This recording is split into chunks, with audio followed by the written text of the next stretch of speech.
Our mission statement not only describes who we are, but also who we desire to be, what makes us unique at Whitefield. And the word family kept coming to mind.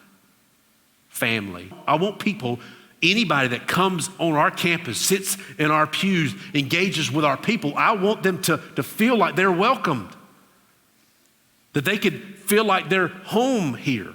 But there was another thing that kept ringing in our ears, and it was one of the first messages that I preached when I first got here almost 4.5 years ago, that you and I are called to serve the purpose of God in our generation by loving God and loving others.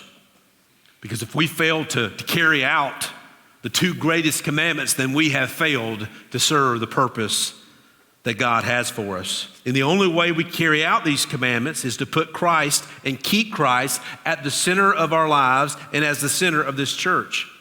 He's the reason we even know what the two greatest commandments are. He's the reason we have the opportunity to keep them. He is the only one who has kept them perfectly. In church, we owe everything to Jesus. And then we also began to think about the rich history that we have, that we're not founding members of Whitefield Baptist Church. We are enjoying shade from trees that were planted generations before us.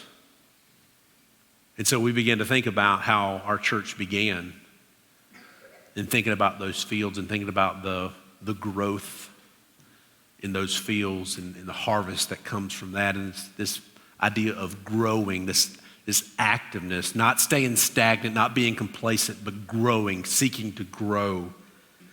And this is a statement that we collectively agreed on. Growing together, we want Whitefield Baptist Church to be growing together as a Christ-centered family that loves God and loves others.